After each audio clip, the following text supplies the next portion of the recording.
I'm Marion Verles, CEO of SustainCert, the Climate Impact Verifier.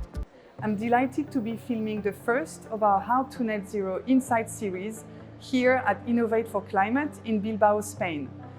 We've been connecting with global leaders that are setting climate ambition and accelerating climate action. And I'm pleased to share insights with you on what's happening today in climate action. Why are carbon markets so important in your view?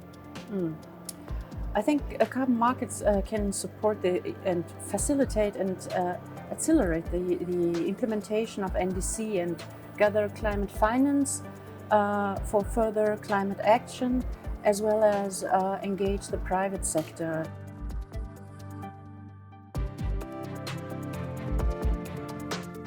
The carbon market is very important for African countries. We haven't benefited from the previous markets under the UNFCCC, but we have learned a lot in the last 10 years under the Kyoto Protocol. Fast forward 2 to 3 years from now, how will it look like? Will there be a voluntary carbon market that operates in parallel from the Paris Agreement carbon market? What will be the differences and similarities? How will it work? Okay, at the early beginning, we had only a UNFCCC carbon market, which was the CDM. But after some years, emerged many independent standards.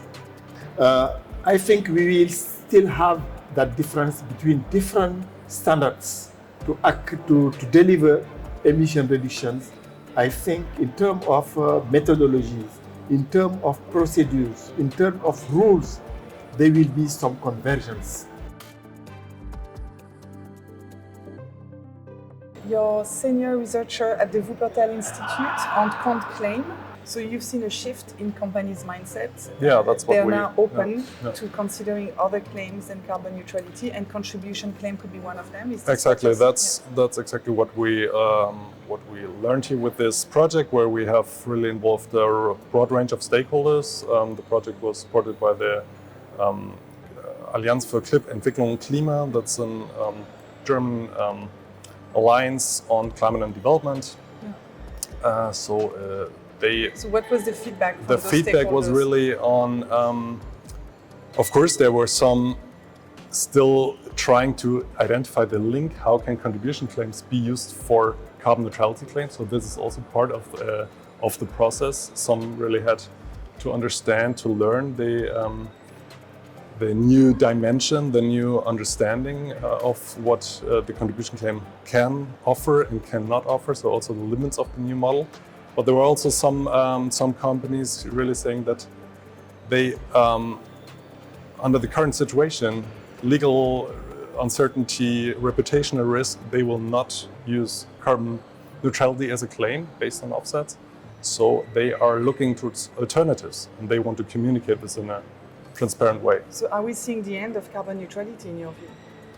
In my view, that's the case.